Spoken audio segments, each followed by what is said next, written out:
Saturday morning at the beginning of October, and we're driving down to Oxford to meet up with Professor Danny Dorling, McKinder Chair of Geography at Oxford University, author of the book All That Is Solid, to talk to Danny about generation rent, the idea that for young people, particularly under the age of 30, the housing crisis in Britain makes their life increasingly unaffordable. We're here in the office of Professor Danny Dorling, Chair of Geography and McKinder Chair of Geography at Oxford. And earlier this year, Professor Dorling wrote a book called All That Is Solid. And this book addresses, amongst many other issues to do with housing, the issue of generation rent and affordability of housing for young people. Before we get started talking about generation rent, Danny, do you want to tell us a little bit about the book in general? The point of the book was trying to look into how housing has become a much more central issue in people's lives, how it's become harder for almost everybody to get themselves housed, how people worry about housing more than they used to do, how the precariousness of housing has increased. So people have sleepless nights about it. They're not quite sure if they're going to be able to pay the rent, if they're going to be able to pay the mortgage, or if they're going to be able to get a home, or a slightly bigger home, or a home or a flat or a house near where they might be able to work. And it's kind of worry that we didn't have quite as badly 10 years ago, 20 years ago, 30 years ago. It's a worry that's grown, and it's eating us up a bit more, quite a lot more than it used to. And if you look forward into the future, it can get very scary. For people of my generation who have gone through a couple of housing market booms, I'm relatively sitting quite pretty in terms of my housing situation with a fair amount of capital invested in a house. The housing market doesn't look particularly scary from my point of view, living in Sheffield. Yeah. Do you want to explain how the housing market looks frightening for people like me but living in places other than Sheffield? Oh yeah, I mean, you try and move to Oxford from Sheffield. You're sitting, and a set of people like you, and particularly older people than you, are sitting in a way that can appear quite comfortable to them, unless of course they've got kids and the kids have to get themselves housed. The problem comes when you want to move around the country at all, or when you get to a point when you no longer want to be in that house is too big for you, it costs too much to heat and so on, and then you're looking at what you're going to downsize to, what's going to be available for you in your 70s or your 80s, or you never know, you might make it to your 90s. Yeah. And that isn't there, it's not on a plate for you, it's not well worked out. We don't have a housing system designed for an ageing population, but we don't also have a housing system that works well for the current population in a way that it did work better in the past. But many people joining the housing market, buying a house for the first time, do so with an expectation that they will gain as much in the housing market that I have gained over the last 20 years. Yeah. You're suggesting that this seems incredibly unlikely. Other people suggest that this seems probable. Yeah, the default expectation is that, you know, there may be house price falls again, but overall they will keep on rising in value, and it's a great investment. You'll make far, far more money out of buying a house than anything else you could ever do. If you manage to buy one or flat in London, it may even earn more than your salary every year for the next 10 years, because that's what it did for some people in the last 10 years. Mm-hmm. The problem with that expectation is that nobody thinks who's going to buy them. Where are these people going to come from with this incredible amount of money that they are able to actually purchase your property that's increased in value in the future by so much? Are wages going up? Are the young becoming super skilled and their skills are being used by entrepreneurs from around the world and they're rewarding them with huge amounts of money? Are we going to have ever more numbers of super rich people coming into this country wanting to buy our houses? You get to a point where none of these things looks likely. Average wages and salaries have been dropping, particularly for the young. The young, if they've gone to university, are going to have debts on average of £50,000 in about 10 years, just at the point when they're entering the housing market. It's extremely hard to see how this is going to continue, how the bubble can carry on growing without an injection of cash, where that injection, there's nowhere for it to come from. So let's focus down on young people in the housing market. And 17, 18, 19, 20-year-olds moving out from home. It's the peak time where people move away from the family home. Yeah. And they're going invariably into the private rented sector. In your book, you talk quite extensively about the changes to the private rented sector. Do you want to explore some of that thinking with us now? Well, when I went into the private rented sector, which was at 19 or 20, this was in Newcastle in the 1980s, my rent was £9 a week, and then it shot up the next year to £13 a week. It wasn't a large amount of my weekly income. My weekly income wasn't huge. Students didn't get that much then, but they weren't spending most of what they get on housing. If you look across, how much do you think it would have been of your weekly income then in Newcastle in the early 1980s? I was getting about £2,000 a year, so a weekly income of about £40 a week. So it was about a quarter or less. And the standard measure that we're using for affordability in housing is approximately a third of household income. Yeah. Yeah. So a third is affordable. A third is what it got to in the 1960s, 70s and 80s. People were spending on average a third. Huge variations. You know, if you paid your mortgage off, it was much less. If you're just starting off or renting somewhere very near the middle of the city, it could be more, but about a third. Now you're heading over half, people paying over half or more of their income to be housed, and many and increasing numbers of people being unable to do that. So the number of families with mortgages has been dropping since the early 1990s, and it's dropping very fast now. Families with kids, 10 years ago, just 1 in 10 were renting privately. A quarter of all families with children in England are now renting privately. And they're not choosing to rent privately. They've got kids, the kids are going to school, they want to stay in the same area, they want some stability, but they can't possibly buy. So there are two affordability issues. One is those people who are having to pay a huge amount of their disposable income and are finding they're having to cut back on other basic things often. And then the people who it is simply unaffordable to house themselves well or better, and are living in substandard, overcrowded housing or really precarious housing as a result of that. One of the interesting things about the book Order is Solid is very much a focus, very much at the beginning of the book, on generation rent. The young people, 17, 18, 19, 20-year-old, who are coming into the housing market, leaving home for the first time ever and going into primarily rented accommodation. Yeah. What sort of future have these young people got in terms of their housing possibilities that they face them?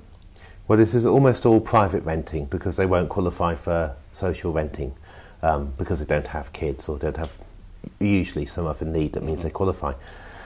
So they're at the mercy of the private market, and rents have been going up in the south 9–10% a year. Rents are incredibly high. It depends where you are, but somewhere like here in Oxford, for the very cheapest room in the kind of dodgiest area, you're still talking £100 a week to be able to get it. So where are you going to find that money from for £100 a week? You know, people just don't. And how much would the accommodation be if you were a university student living in halls of residence in Oxford? Oh, or living in college. It varies. Some of the richer colleges do subsidise it, but again, you could be talking £80–90, and you don't have a cooker. Yeah. You don't have an oven, so you've got to pay for your meals on top of that. This is how things are. People manage it. People manage to survive, but they have very little spare money, and often they're getting some money from some parent who's got some cash or some grandparent that unfairly allows some people to be in the more expensive cities, and people without that help cannot be. And they're being pushed towards those towns and cities and places where the rents are cheaper, and the rents are cheaper because there aren't any jobs. So in the private rented sector, which most young people are going to find themselves in, what other issues, what other challenges face young people over the next 4, 5, even up to 10 years? Longer than 10. I mean, when you talk about 18, 19, 20-year-olds, this carries on for people 35, 36, 37. You've got to be over that kind of age before, for instance, housing benefit will pay you to be in a small flat on your own. You are forced now by the regulations to share. You've got to share with strangers all the way through. I mean, hopefully your friends, but it's a constant turnover of other tenants that are there. The quality of what you're renting is going down. the quality of the private rented sector is getting worse and worse because the demand is so high.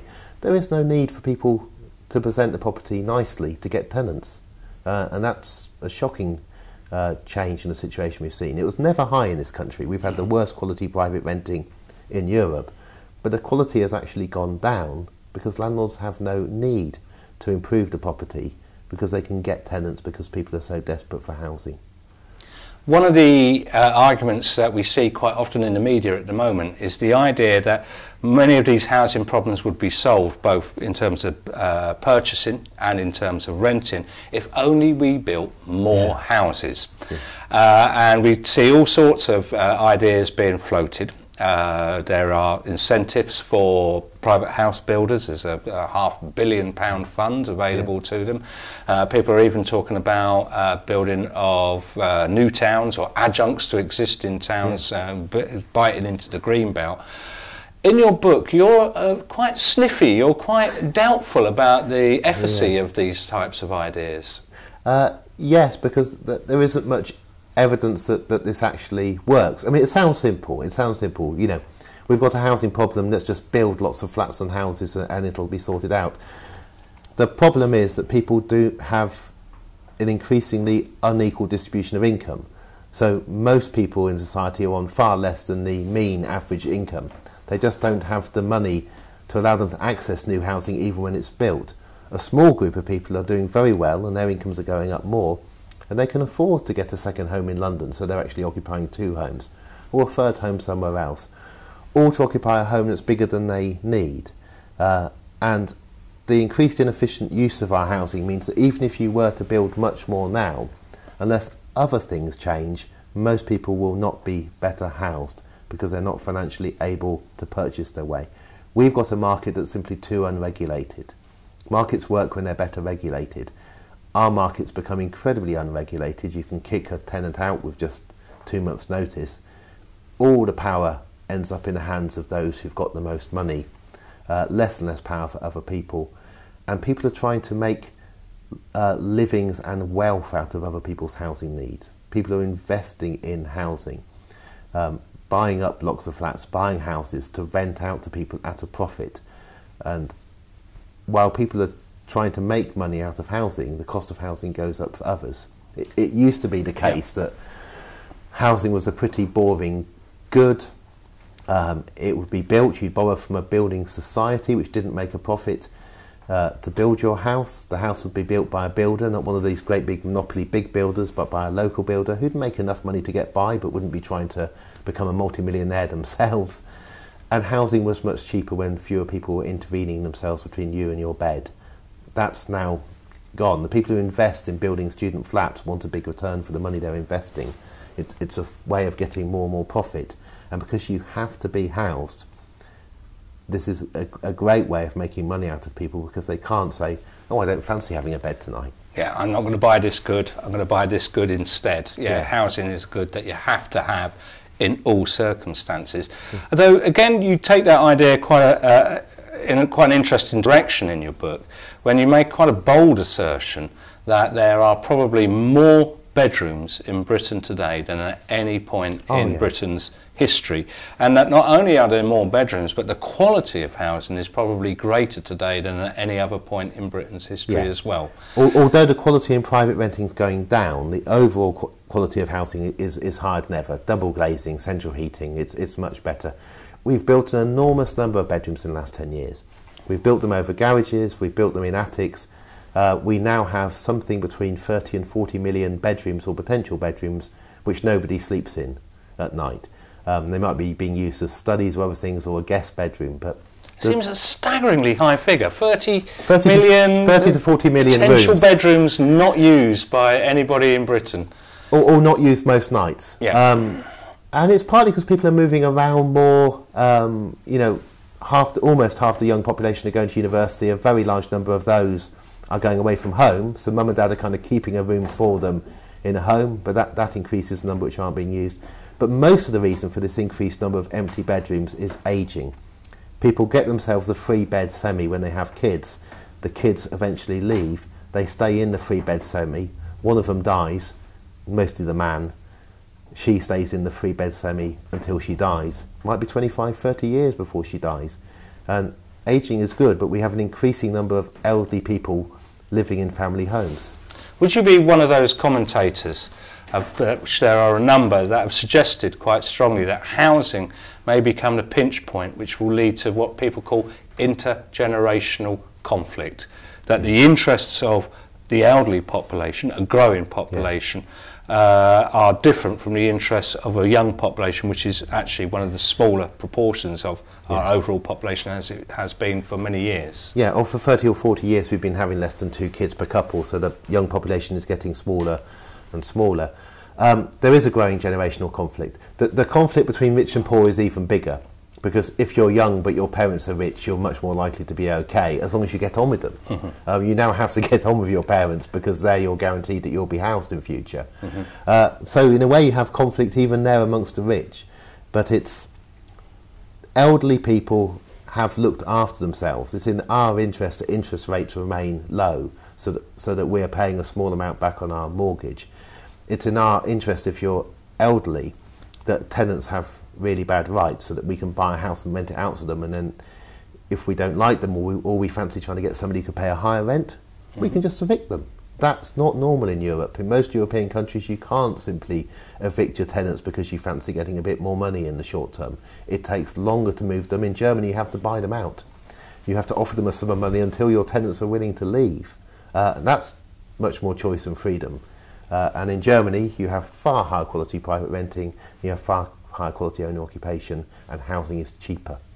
If you read reviews of your book, I don't know whether you read your own reviews, one of the criticisms that is levelled at you by a number of commentators is that although your analysis is very sharp and very cogent to the time, and a lot of the data that you bring to bear to explain that analysis is very valid, a lot of commentators have suggested that in your last chapter of the book, the idea where you've moved towards solutions, that you're very light on the solutions that we can actually move forward to actually create a better housing future for young people and for all people in this country. Taking on board that criticism, are you able to sort of offer us any more thought-through solutions? I've got about a dozen in the back of the book. Yeah. And my optimistic guess is that if you did almost any of these a little bit, it would help quite a lot. Because all of them in one way or another involve an intervention that would make housing slightly cheaper. As soon as you intervene in a tiny way like that, all those people who are investing or buying housing because they think they can make a lot of money out of it are going to begin to get cold feet. But at the moment we have almost no interventions done by government in a way which would make people who are thinking about trying to make a lot of money out of housing think, actually this might not work for me. So we don't see an intervention where, say, higher council tax bands are actually being proposed. The Labour Party have had a go, but they've made a mistake of calling it a mansion tax rather than a general rejigging of council tax. We see no political party willing to extend the length of time you're allowed to stay in your property more than 2 months to 6 months or to 3 years. Again, the Labour Party play with it, but they're very, very nervous about it. They seem cautious in their approach. They seem cautious. Yeah. The problem is, because they seem cautious, you carry on having this massive piling in of money by investors into housing. So landlords have seen their equity in housing increase by 245 billion in the last 5 years.